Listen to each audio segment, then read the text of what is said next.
पंचवटी में निवास किए। माता श्री सीता जी के हरण होने पर उनको ढूंढते हुए गिद्धराज सबरी को गति देते हुए ऋषमुख पर्वत की तलहटी में पहुंच गए, जहां पर पुनः महाराज सुग्रीव के कहने पर देखने के लिए, जानने के लिए कि ये युगल पुरुष हैं कौन जो तेज बल के निधान हैं, पास में आए। परिचय होने पर हनुमान जी पहचान लिए, चरण में गिर गए। रघुनाथ जी उन पर अनुग्रह किए। श्री हनुमान जी श्री राम जी को लेकर के सुग्रीव से मित्रता कराए और फिर सुग्रीव को राजा बनवाए। सुग्रीव काम में प्रमाद कर रहा था, भूल रहा था, उनको सचेत किए और श्री सीता जी की खोज कार्य प्रारंभ हुआ, जिसमें श्री हनुमान जी महाराज दक्षिण दिशा में गए। समुद्र के तट पर समुद्र की भयानकता को देख करके सब घबरा गए। तब श्री हनुमान जी महाराज समुद्र उल्लंघन किए।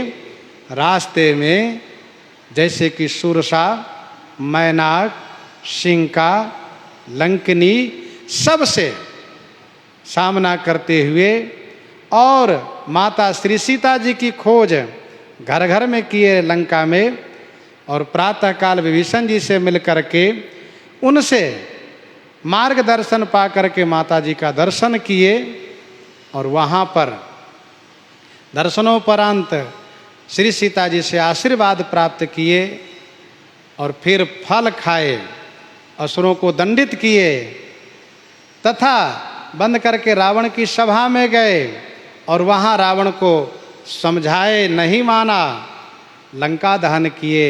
हनुमान जी श्री सीता जी की सुधि लेकर के श्री राम जी के पास आए। श्री राम जी परम प्रसन्न होकर के यह कहते हुए कि हनुमान सुनु सुत तो ही उरिन मैं नाही, देखे हो करी बिचारी मन माही। कपि सेवा बस भय कनौड़े कहो पवन सुताऊ, देवे के न कछु ऋणिया हो धनिक तुम पत्र लिखाओ। इस प्रकार से श्री राम जी ऋणी हो गए श्री हनुमान जी के। इसके बाद श्री राम जी सेना लेकर के प्रस्थान किए, लंका पहुँचे। लंका पहुँचने पर अंगद जी का दौत्य कर्म हुआ, युद्ध शुरू हुआ, क्योंकि बिना युद्ध के रावण मानने वाला नहीं था। युद्ध के पूर्व एक और घटना हनुमान जी की है। समुद्र पर जब सेतु का निर्माण हो रहा था तो जामवंत जी का आदेश हुआ कि हे बंदरों, तुम लोग एक कौतुक करो, यहाँ से जाओ और बड़े बड़े पर्वत और वृक्षों को उखाड़ लाओ। सब बंदर भालू लोग हुआ करके प्रस्थान किए और बड़े दूर दूर जा करके सुमेरु पर्वत पर्यंत के पर्वत के शिखरों को उठाकर लाने लगे। उसी में से द्रोणाचल का एक शिखर जो गोलोक से अवतरित हुआ था, प्रेम पुंज गोवर्धन के रूप में। हनुमान जी ने कहा चलो श्री राम जी की सेवा करना है, भगवान का दर्शन होगा। ठाकुर जी के दर्शन का लोभ दिलाए तो गोवर्धन पर्वत द्रोणाचल से चल दिए। वहाँ से हनुमान जी उसे लेकर के चल दिए। जब हनुमान जी ब्रज की भूमि में पहुँचे तब तक श्री राम जी की ओर से सूचना आई कि जो जहाँ लिए हुए पर्वत है, वृक्ष वहीं रख दें, क्योंकि यहाँ काम पूरा हो गया। तो गोवर्धन पर्वत बड़े निराश हो गए। हनुमान जी से कहा कि आपने कहा था दर्शन कराएंगे, आपने द्रोणाचल भी छुड़ा दिया और दर्शन भी नहीं कराया। कहा ठहरिए, मैं श्री राम जी से पूछ के आता हूँ। हनुमान जी ने जाकर के प्रभु से कहा, प्रभु गोवर्धन पर्वत द्रोणाचल का एक शिखर है जो गोलोक से अवतरित है और आपके विशेष प्रेमी हैं, आपके दर्शनार्थ आ रहा था, मैं ला रहा था, लेकिन आपका आदेश हुआ तो मैंने ब्रज की भूमि में रख दिया उसको। प्रभु उसके मनोरथ कैसे पूरे होंगे? प्रभु ने कहा गोवर्धन को जाकर कह दो, अगला अवतार में उनकी महानता को मैं प्रकट करूंगा, उन्हें सिर माथे चढ़ाऊंगा। तो उसके मनोरथ को भगवान श्री कृष्ण के रूप में जब श्री राम जी आए हैं और इंद्र ने जब वर्षा करना शुरू किया है तो ठाकुर जी उन्हें अपने कनिष्ठ अंगुली पर उठा करके मानो अपने सिर पर उठा करके संपूर्ण ब्रज के भक्तों को उसकी छाया में आश्रय दिए। गोवर्धन की महिमा बढ़ गई और आज भी गोवर्धन की बड़ी महिमा है। इसके बाद युद्ध चल रहा था लंका में, वहाँ की घटना एक हनुमान जी की है। रामायण से इस श्रीमद् रामचरितमानस जी संबंधित तो नहीं है, लेकिन भक्तमाल के टीकाकारों ने इसे प्रस्तुत किया है। एक दिन मध्य रात्रि में अहिरावण विभीषण जी के वेश बना करके श्री राम जी की सेना में प्रवेश किया। बाकी सब सो रहे थे, निश्चिंत थे। श्री राम जी लक्ष्मण जी सो रहे थे, हनुमान जी जग रहे थे। हनुमान जी पहरेदारी में थे, लेकिन विभीषण जी के वेश में था वह, इसलिए समझ नहीं पाए, भ्रमित हो गए हनुमान जी। आया धीरे से श्री राम लक्ष्मण जी को उठाकर लेकर चला गया। प्रातः होने के बाद श्री राम जी की सेना में इस बात को लेकर के बहुत कोलाहल मच गया। स्वामी कहाँ हैं, प्रभु कहाँ हैं?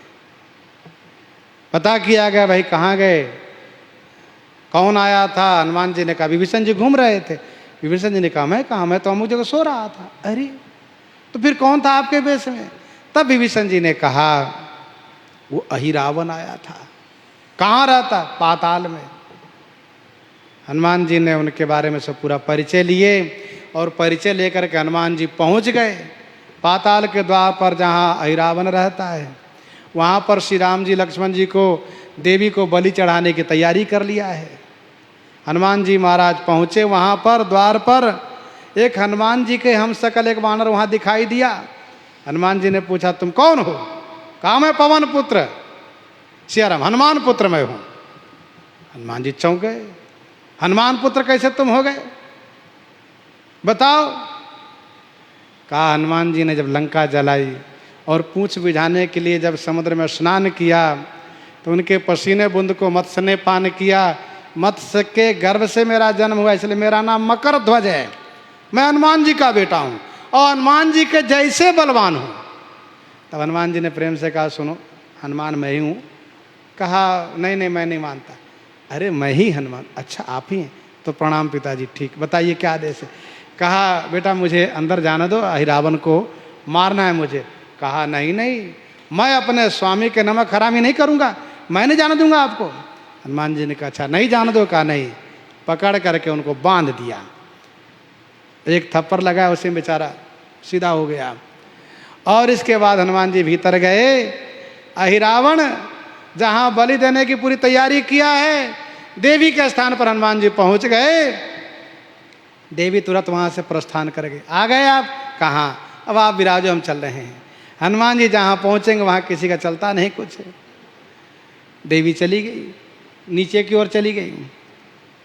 अब हनुमान जी वहीं बैठ गए और श्री राम जी लक्ष्मण जी ठाकुर जी की ओर देखने लगे। प्रभु क्या आदेश है? कहा बैठे रहिए, अभी बताऊंगा। कुछ संतों का ऐसी मान्यता है, वैसे प्रसिद्धि भी है कि हनुमान जी वहीं पर 5 मुख प्रकट किए और अहिरावण द्वारा खाद्य अखाद्य जो भी देवी को भेंट में दिया गया सब खाते गए हनुमान जी महाराज। अब इसके बाद अहिरावण ने श्री राम जी से लक्ष्मण जी से पूछा कि किसी से मिलना चाहते हो, किसी को याद करना चाहते हो बताओ, क्योंकि अंतिम है, अब मैं बलि चढ़ाऊंगा। श्री राम जी ने कहा मैं तो अपने हनुमान जी से मिलना चाहता हूँ। हनुमान जी आइए।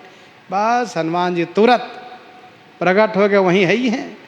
और अहिरावण के हाथ से तलवार छीन लिया और अहिरावण के साथ साथ उनके पूरे परिकरों को समाप्त कर दिए। और फिर श्री राम जी लक्ष्मण जी दोनों को अपने पीठ पर बैठाए, कहीं कहीं वर्णन है कंधे पर बैठा लेकर चल दिए। मकर ध्वज ने कहा पिताजी अरे मुझे खोल तो दो आप। कहाँ? ठीक ठीक खोल दिए। कहा चलो तुम भी चलो, श्री राम जी की सेवा करो, कहाँ यहाँ नरक में पड़े हुए हो। कहा ठीक है। हनुमान जी महाराज इस प्रकार से अहिरावण को समाप्त किए। इसके बाद भक्तमालकार हनुमान जी के एक चरित्र को स्मरण कर रहे हैं।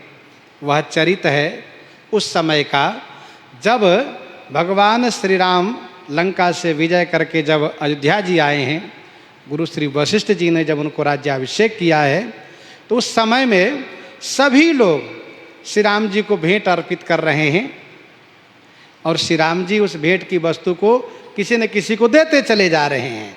उसी क्रम में विभीषण जी महाराज लंका से एक बहुत सुंदर अमूल्य रत्नहार लेकर आए हैं, मणिहार। और जिन मणियों का माला उन्होंने बनाया है उनका परिचय स्वामी श्री प्रियादास जी दे रहे हैं। रतन अपार क्षीर सागर उद्धार किए, लिए हित चाय के बनाए माला करी है।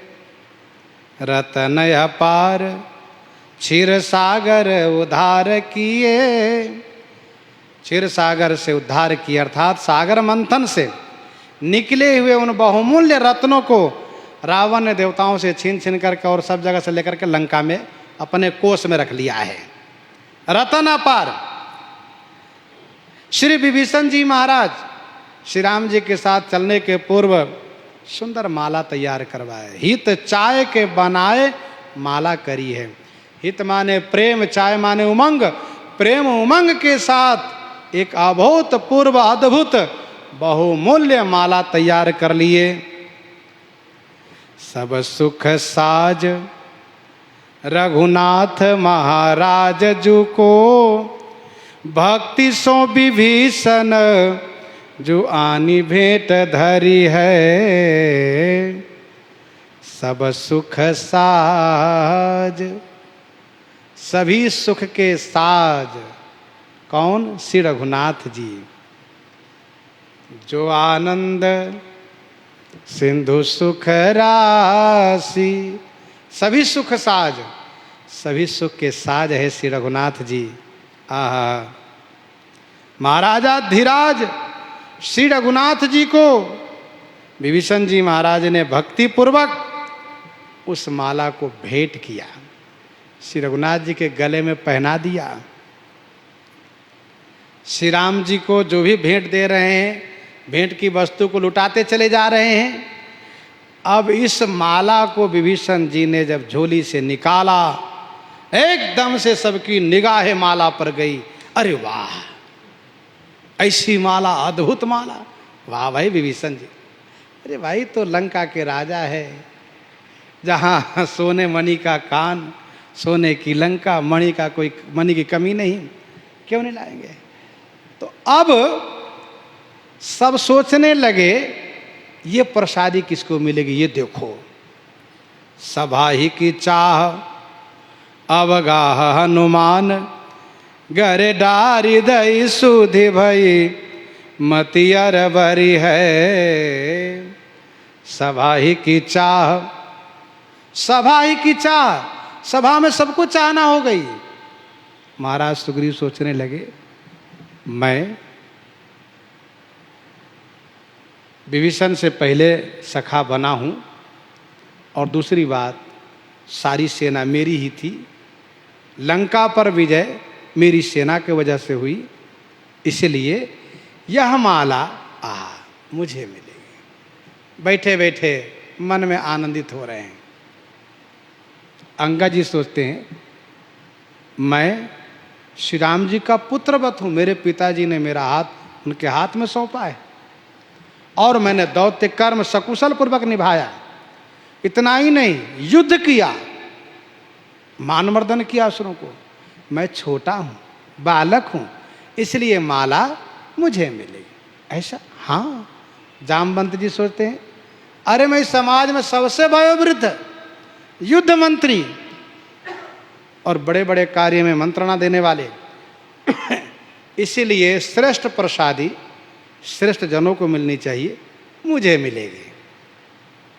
नल नील भी मनोरथ करने में पीछे नहीं हट रहे हैं। मैंने सागर पर पुल बनाया, अरे नहीं बनाते तो पार कैसे सेरा होती, इसलिए माला मुझे मिलेगी। सब चाहने लगे। श्री राम जी एक पल में सबकी इच्छा को देख लिए, सवा ही की चाह। जहाँ बड़े बड़े की ये हाल है, छोटे क्या कहना, सब सोचते। कुछ लोग तो यही सोच रहे हैं हमारे भाग में कहाँ है, हमको कहाँ मिल सकती है माला, मिल जाए। मैंने भी अमुक राक्षस को मारा, कुमो को पटक के मारा था। कोई सोच रहा है क्या कंपन को मारा हूँ। इस तरह से सबकी इच्छा है। श्री राम जी ने एक निगाह से सबकी ओर देखा था। एक ऐसे भक्त हैं जिनको कोई मतलब नहीं है, हनुमान जी महाराज हैं, चरण सेवा में लगे हैं। उनको कोई मतलब नहीं है सोना है कि चांदी है कि मणि है कि हीरा है कि पन्ना है कि मोती, कोई मतलब नहीं है। कौन क्या दे रहा है क्या ले रहा है, कोई मतलब नहीं। उनके लिए तो चरण ही सर्वस्व है ठाकुर जी का। प्रभु ने सोचा मुझे क्या करना चाहिए, तुरंत उस माला को किसी को ना देकर किशोरी जी को गले में पहना दिया। सबको संतोष हुआ, कोई बात नहीं, माता जी इसके अधिकारिणी है, अच्छा हुआ प्रभु उनको दे दिए, संतोष हुआ। इसके बाद थोड़ी देर में माता जी ने भी माला को निकाला अपने गले से, वो हनुमान जी गले में पहना दिया। तब भी लोगों को संतोष हुआ, कोई बात नहीं, हनुमान जी हैं। अरे सबसे बड़े कार्य इनके हैं। पहले समुद्र को उल्लंघन इन्होंने किया, लंका इन्होंने जलाई, द्रोणाचल को इन्होंने लाया, अर्थात औषधि इन्होंने लाई। तो हनुमान जी का बहुत बड़े कार्य है, बड़े पुरुषार्थ हैं। और किशोरी जी के बहुत लाडले हैं, बहुत आशीर्वाद देती हैं। सुनु सुत सतगुण सकल तव हृदय बसहु हनुमंत। इसलिए बहुत अच्छा हुआ, संतोष है सब, इसमें कोई किसी को आपत्ति नहीं है। हनुमान गरे डारी दई सुधी भई, जब माला गले में पड़ी तब मति अरबरी है। मति अरबरी है माने मति चंचल हो गई, बुद्धि चकपका गई। ये क्या, माला?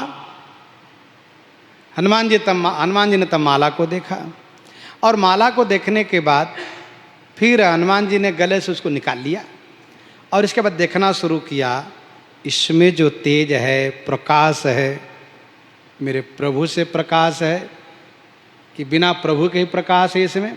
यदि प्रभु से प्रकाश है तब तो रखूंगा, और यदि बिना प्रभु के प्रकाश है तो मेरे काम का नहीं है। ये सबकर परम प्रकाशक जोई, राम अनादि अवधपति सोई। हनुमान जी ने देखा घुमा फिरा करके, कुछ समझ में नहीं आया। तब उन्होंने एक मणि को अपने वज्र तुल्य दांत के तले दबाया और खट से फोड़ दिया, और खट से फोड़ करके फट से हाथ में लेकर देखा, कहीं कुछ नहीं, बहा दिया, काम का नहीं है। हो सकता कोई और हो जिसके बदले से, जिसके कारण इसमें इतना प्रकाश हो। दूसरी मणि को फिर खट से दबाया, फट से फोड़ दिया। औरों को तो कोई बात, लेकिन विभीषण जी महाराज से नहीं रहा गया। जो व्यक्ति दान करता है उसको भी उस वस्तु पर ममता होती है, जबकि ममता नहीं होनी चाहिए।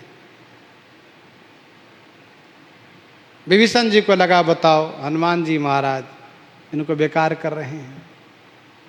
हनुमान जी से विभीषण जी ने कहा, हनुमान जी आप इस अमूल्य मणि को क्यों फोड़ रहे हैं, क्या ढूंढ रहे हैं इसमें?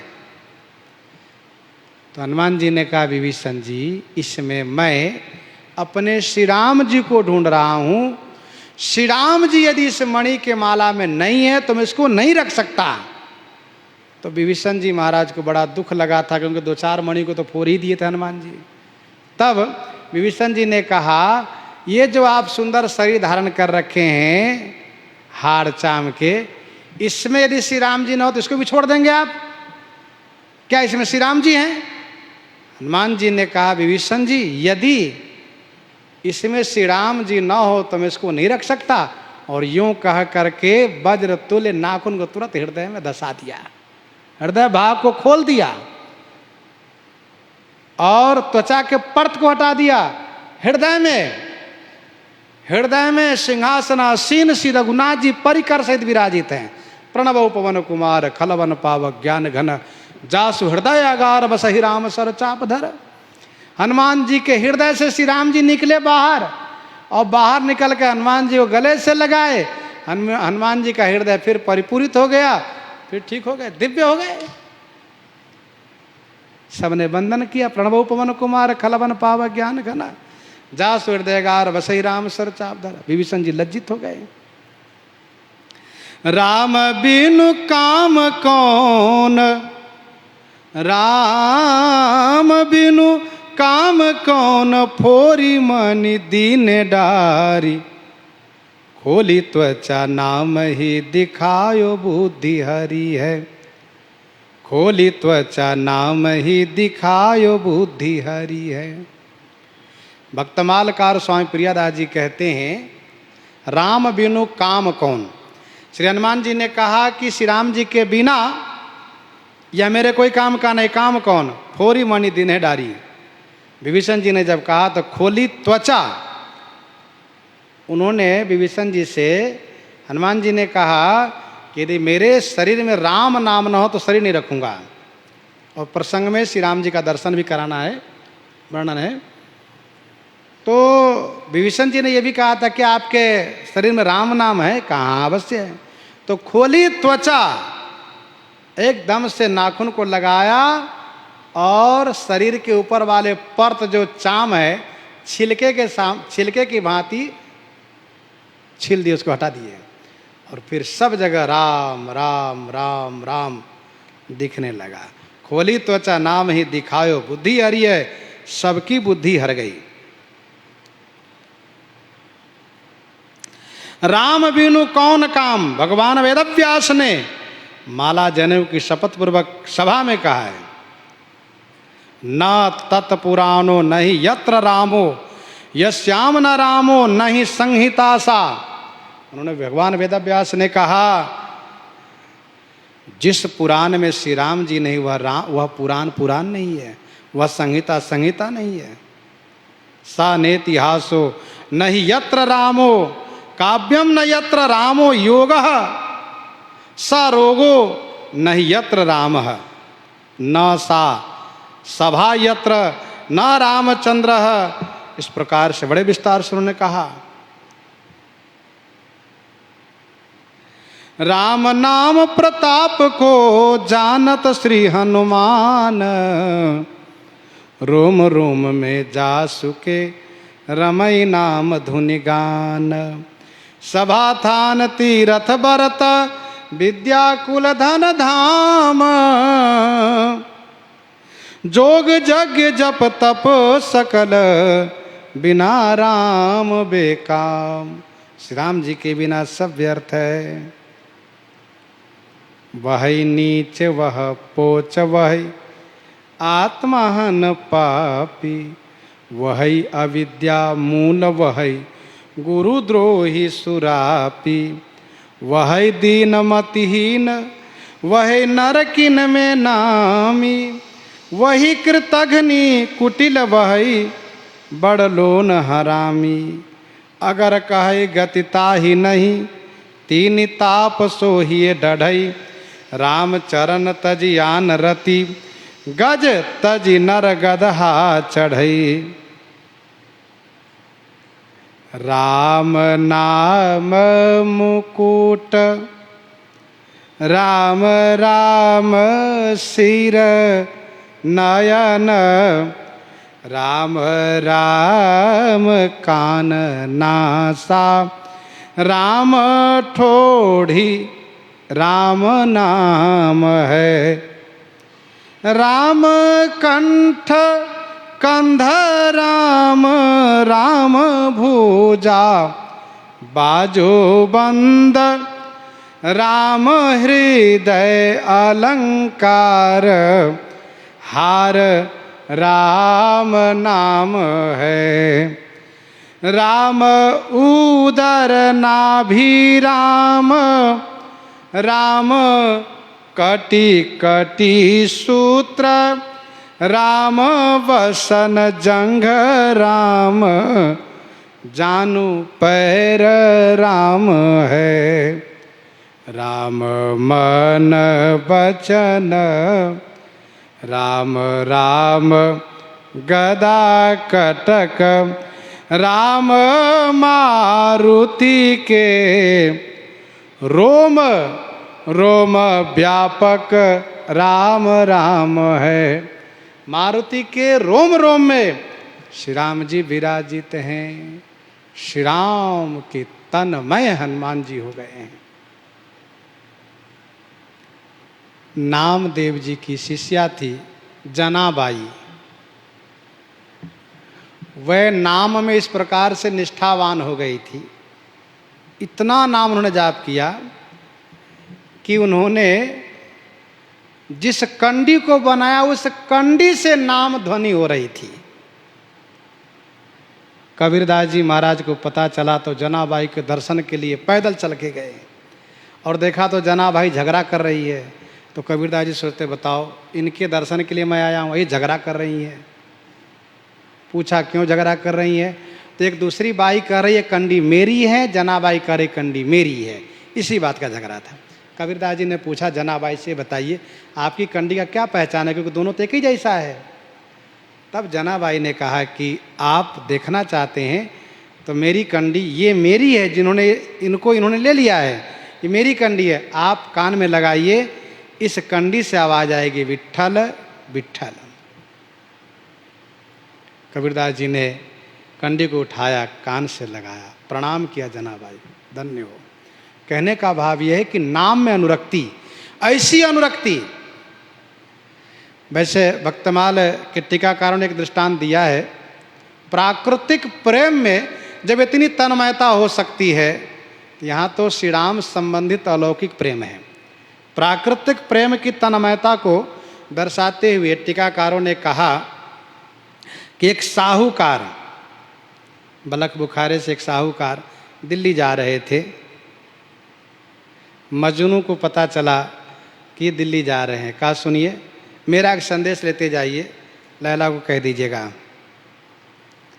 कहा सुनाओ। तो मजनू ने कहा नहीं, खड़े मत होइए, चलते रहिए, मैं सुनाऊंगा, थोड़ा बड़ा संदेश है। अब ये संदेश सुनाते गए और साहूकार चलते गए। सुनाते सुनाते और चलते चलते दिल्ली पहुंच गए और साहूकार मजनू के प्रेम से बड़े प्रभावित हो गए कि वाह, ऐसा प्रेम इनका है, धन्य हो। इतना लंबा संदेश कि संदेश का कोई अंत ही नहीं। रास्ता पूरा हो गया और उसका संदेश समाप्त ही नहीं हुआ। अब साहूकार जैसे दिल्ली पहुँचे, लैला से मिले, उनको बुलाए, उनसे मिले और उनसे इन्होंने ये कहा कि तुम्हारे बिना, तुम्हारे वियोग में मजनू सूखे ठठरी हो गया है, हड्डी बचा है केवल, मरने वाला। तुम खुश हो, बहुत प्रसन्न हो, मुस्कुराती रहती हो। लैला ने कहा कि मजनू वो हमसे हमेशा अपने आप को दूर मानता है, इसीलिए वो सूखे ठठरी हो गया है, और मैं हमेशा उनको अपने पास मानती हूँ, इसीलिए मैं प्रसन्न रहती हूँ, स्वस्थ रहती हूँ और मैं खुश रहती हूँ, मुस्कुराती रहती हूँ। यदि आपको ना विश्वास हो तो देखो, मैं दिखाती हूँ। और इस प्रकार से उन्होंने अंगुली को थोड़ा सा काट दिया और जितने रक्त के बूंद कागज पर पड़े उतने ही मजनू की तस्वीरें तैयार हो गई। जितने बूंद गिरे उतनी मजनू की तस्वीरें तैयार हो गई। वह साहूकार हैरान हो गया, धन्य हो। आप कहेंगे कि ये तो लौकिक प्रेम की यहाँ चर्चा से क्या मतलब था? तो लैला मजनू की कथा बहुत प्रसिद्ध है और उसको कहने का अभिप्राय केवल इतना ही था कि लौकिक प्रेम की तन्मयता ने लैला में मजनू को रक्त में भर दिया है और इसीलिए उसके प्रत्येक रक्त के बूंद में मजनू की तस्वीरें हैं। तो यहाँ तो अलौकिक प्रेम है। इसलिए श्री हनुमान जी महाराज ने जब त्वचा खोल के दिखाया है तो रोम रोम में राम नाम, हृदय खोल के दिखाया तो वहाँ श्री सीताराम जी सिंहासनासीन थे।